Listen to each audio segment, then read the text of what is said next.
เป็นได้ช่วงนี้ผู้บุงผู้บ่าวมีอยู่บ่ มีอยู่ฮะมีอยู่คนทางใดละอีก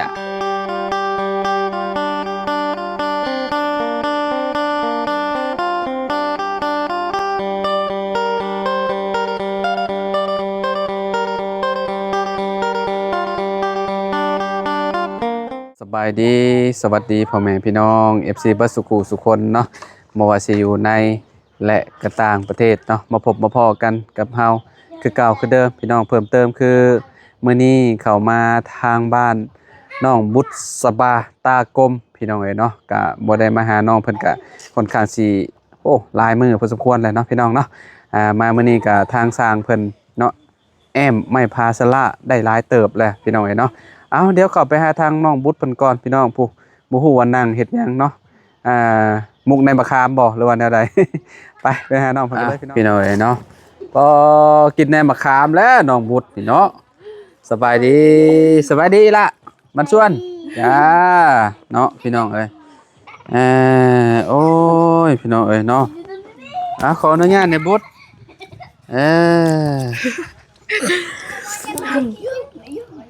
เป็นได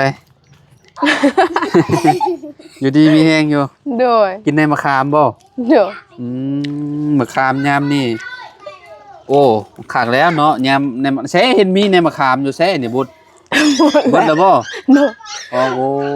พี่น้องว่าสิมากินน้ำอยู่กินข้าวกินน้ำแล้วบ่กินแล้วมื้อนี้บ่ได้ไปฮะสมัยกินข้าวละกินแต่ข้าวเช้าข้าวเที่ยงยังบ่ได้กิน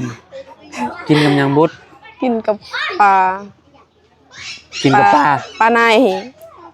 ไผได้พอถึกจันโดยตัวใหญ่บ่โดยซ้ำได้ฮะน้องใหญ่อยู่ใหญ่เติบเราไปใส่กับดักเมี่ยนตั้งแต่มื้อใดนะน้องคือได้ปลาในสองโตแล้วพอได้โตสับนี้บ่กว่าพามืออีกโดยโอ้ตัวใหญ่เนาะโดยในหม้อนี่มีหยังซะมีถ้วยแล้วมีปลาขังเมี่ยนบ่มีเนาะโดยช่างไม่ใช่ใช่มื้อนี้น้องเขาไปขอเมียอยู่บ้านนั้นอยู่บ้านนาซี1 2 3 4 5ตกโอ้ตาคือกระตุกในบ้านอ๋อเพิ่นไปแต่เช้าผู้บ่โดยเพิ่นยังบ่ได้มาโดยจะได้มาบ่แรงนี่สิได้เฮ็ดอยู่บ่ค่ะก็ฮู้จะว่ามื้อนี้จะว่าพักเลยบ่จักมื้อนี้เนาะโดยเพราะว่าตอนนี้ก็เริ่มจักโมงล่ะสิ2 โมงแล้วพี่น้องเอ้ยเนาะ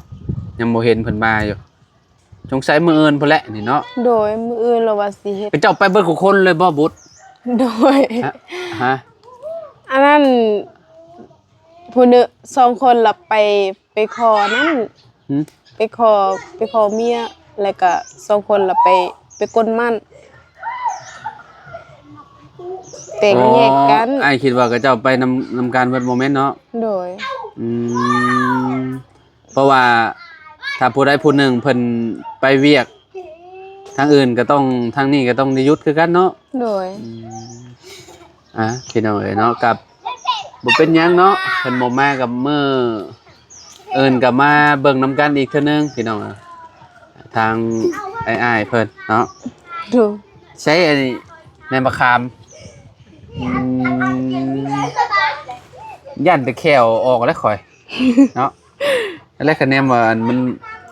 เป็นในมะขามใหม่มันก็น่าสิอ่อนอยู่ข่อยว่าเนาะน้องบนเนาะดูไผนี่เคยกินพี่น้องมิตรมะขามนี่ดังฟิงไฟยามเช้าหรือว่ายามแลงนี่โอ้ยมุกใส่ขี้เถ้าพี่น้องเอ้ยเนาะคือบ่ใส่กระโปะฮะบุญฮะกระโปะบ่มีบ่มีบ่ชุกดอกอ้ายบ่ทรงเด้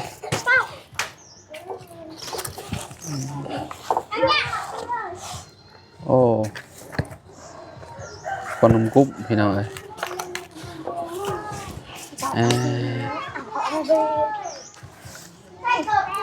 ประตูเราบ่ได้ไปใส่อีกบ่ไปใส่ ฮะ ไปใส่ มา แต่ พี่บุตรให้น้องๆเพิ่นอันอีล่าเบิ่งอันนั้นแน่เบิ่งในมะขามเด้ออันใหม่โอ้เพิ่นแอมแล้วฟ้าทางนี้เนาะ โดย เรียบร้อยแล้วพี่น้องเอ้ยสวยงามเนาะบ้านน้องบุษบาพี่น้องเอ้ยฝั่งนี้ก็แล้วโอ้ยังเหลือแต่เทิงเนาะจังหน่อยย่างไปเบิ่งอยู่เทิงนำกันพี่น้องเอ้ยเนาะ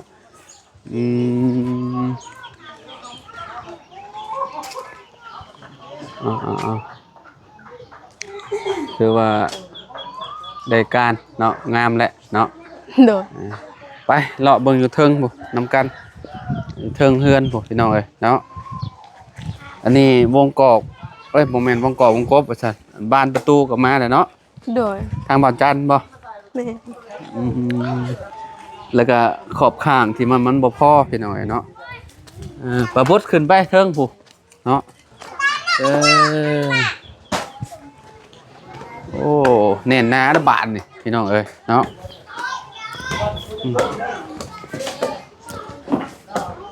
ว้าวคักพี่น้องเอ้ยเนาะห้องน้องบุษบาพี่น้องเอ้ยเนาะโอ้ยังนี่เข่าบ่ โดย เข่าไข่ห้องน้องบุษนี่ยังเหลือมุมนี้ยังบ่ได้กั้นกับมุมนี้ยังบ่ได้แอมเนาะพี่น้องยังบ่ได้แอมเนาะใส่เวลาเพิ่นแอมได้จักมื้อละบุษ 2 มื้อ 2 มื้อบ่ โดย 2 มื้อแหละพี่น้องเอ้ยเนาะอีกบ่ดนเนาะ โดย อีกบ่ดนก็ได้อยู่เฮือนหลังงามๆแหละน้องบุษพี่น้องเอ้ยเนาะเป็นได้ช่วงนี้ผู้บุงผู้บ่าวมีอยู่บ่ มีอยู่ ฮะ มีอยู่ คนทางใดละอีล่ะ เวลา โอ้ไปพ้อกันแบบไดนี่ พออยู่ในโทรศัพท์ Facebook โดย คนมีอายุบ่ซำใดอายุ 18 19 ปีประมันนั้น 18 19สำคัญเนาะ โดย ลมกันโดนแล้วบ่ โดนแล้ว ได้จักเดือนแล้ว 2 เดือน 2 เดือนเนาะ โดย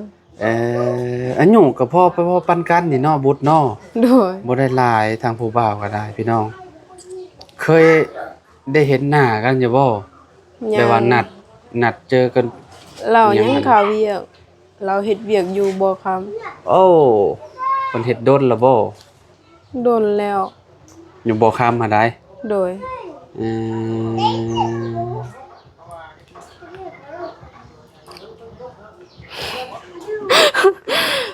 ก็เรื่องผู้บ่าวมาแล้วก็เขินเด้อพี่น้องเอ้ยเนาะทางน้องมดเนาะอายุบ่หลายปานใดเนาะ โดย ประมาณ18 19แล้วน้องบุตรนี่ น้องบุตรนี่18บ่บุตรจะอายุ โดย18ฮอดเดื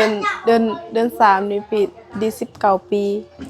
เดือน3ก็สิฮอดนี่ได้ โดย19 ปีเต็ม อ๋อ19 ปีเต็มติ โดย เป็นไดอันมีแผนนัดเจอกันอยู่บ่กับผู้บุงผู้บ่าว เราว่า ลมกันไปเรื่อยๆบ่ โดยร่วมกันก่อน เอ่อเพิ่นเป็นคนทางใดน่ะน้องเพิ่นเป็นคนอยู่เมืองวิระเลยบ่หรือว่าจังได๋ อยู่ตรงมือเวลาเลย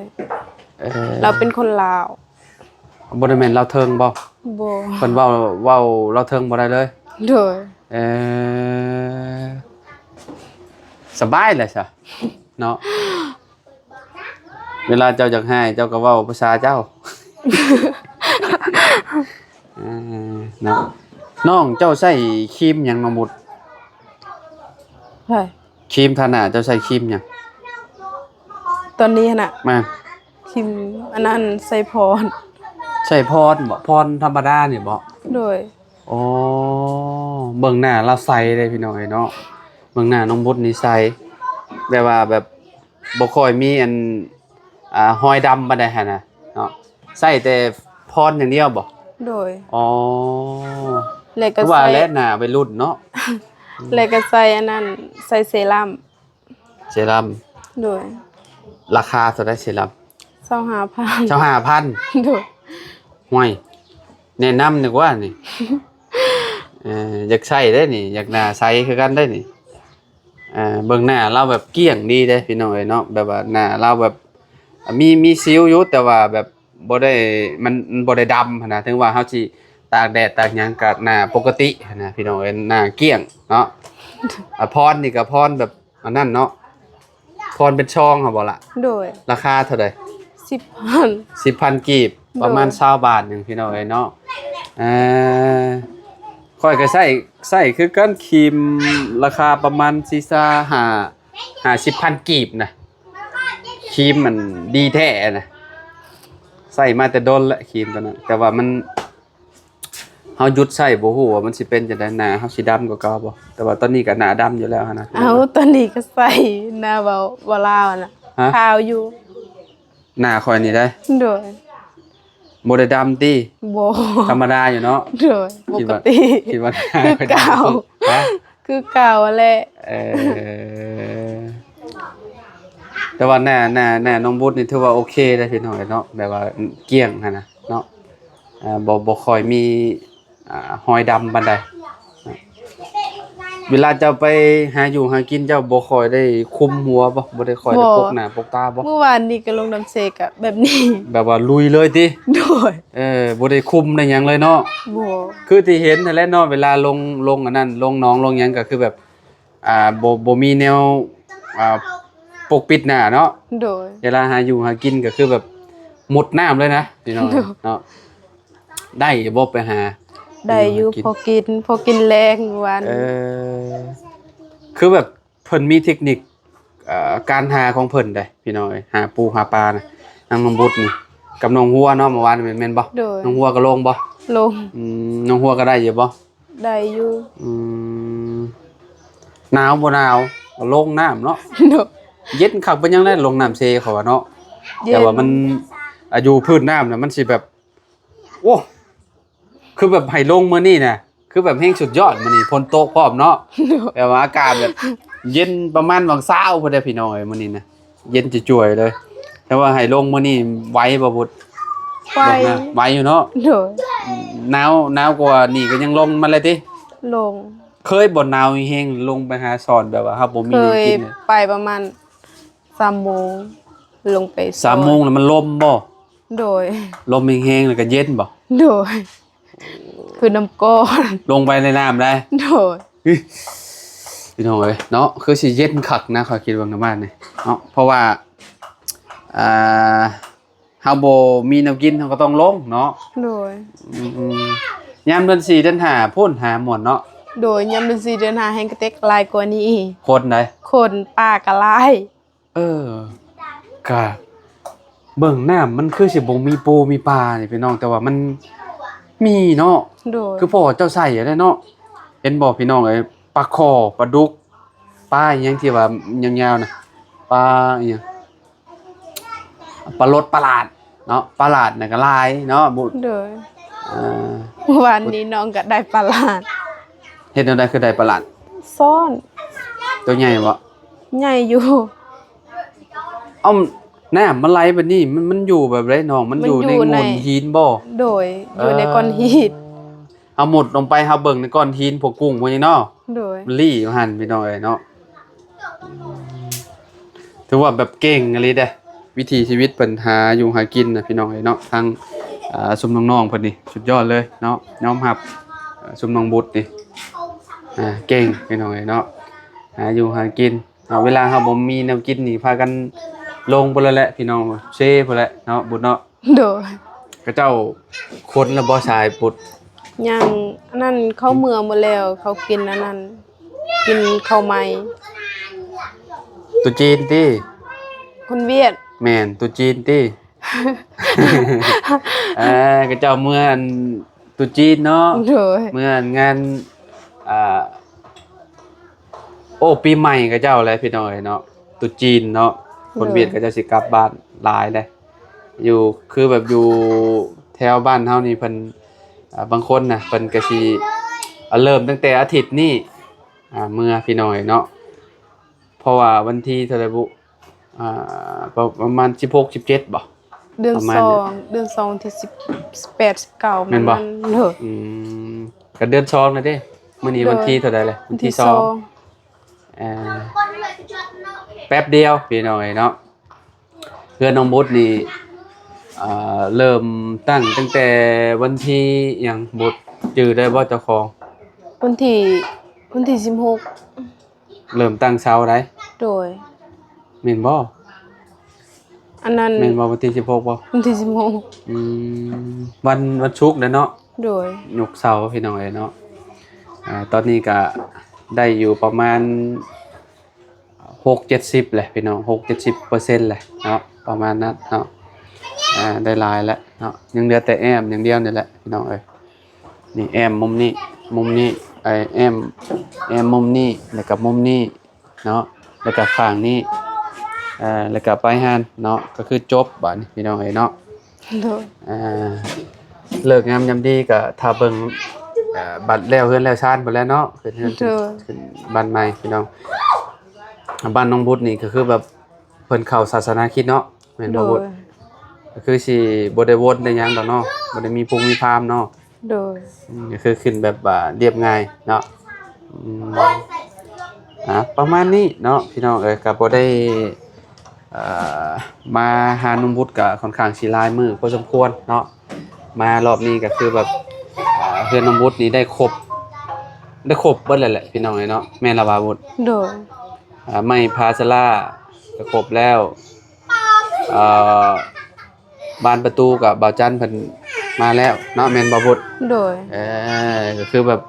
เรียบร้อยแล้วพี่น้องเนาะอันนี้ก็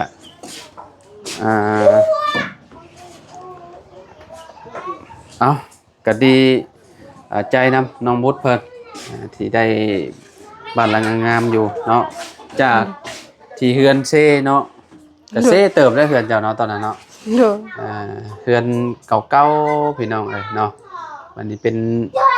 เฮือนหลังใหม่อยู่เสร็จลูกเสร็จหลานเลยบัดนี้มันเจ้ามีครอบครัวไปเจ้า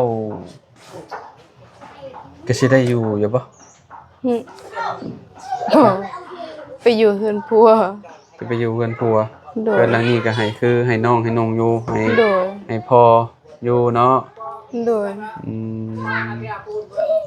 สมมุติว่าบ่อยากไปเด้สมมุติว่าบ่ไปเฮือนผัวอยู่นี่เลย บ่ไปเฮือนพัวแต่บัดพัวบ่บ่ ผัวบ่อยากอยู่ โดย บัดเอ้าเจ้าก็ต้องอยู่แหละสมมุติว่าน้องนุ่งเจ้าก็ออกนี่เอาน้องเจ้ามีหมู่หญิง ผู้หญิงหนึ่งผู้ชาย 2 สองตอนนี้ก็เจ้าไปเฮ็ดเวียกเนาะผู้ชายเนาะ โดย เพิ่นยังโสดเหรอว่า โสด นี่ก็เป็นเรื่องของอนาคตเนาะเดี๋ยวจังว่ากันอีกเทื่อหนึงเนาะบุญเนาะ โดย เห็นเนาะเนาะไปจ้ะทางอ้ายไปทางอื่นก็ได้บ่เด้อ โดย ได้ก็ดีใจนำเนาะเดี๋ยวมื้อไหนเดี๋ยวก็สิมาอัปเดตให้ FC เบิ่งอีกเทื่อนึงพี่น้องเอ้ยเนาะว่าหลังจากที่เพิ่นแอมพาหยังแล้วเรียบร้อยแล้วสิงามซำใดเรือนทางน้องบุษบาเนาะตอนนี้น้องบุษบาเพิ่นก็ไปนอนเฮือนญาติเนาะบุญเนาะ โดย แต่ว่าประตูนี่นอนอยู่นี่บ่แม่นบ่ บ่ พ่อเจ้าก็ไปนอนอยู่ซั่นนั่น เมื่อคืนนี้พ่อก็นอนอยู่นี่ อยู่เทิงเนาะ โดย นอนเผาเครื่องเผาของเนาะบุญเนาะ โดย โอเคจ้ะอ้ายไปปะแล้วสบายดีเด้อบุญเด้อ สบาย อยู่ดีมีแห้งนะพี่น้องเนาะขอบคุณละลายเด้อ FC เนาะทุกๆคนพี่น้องเอ้ยเนาะที่มา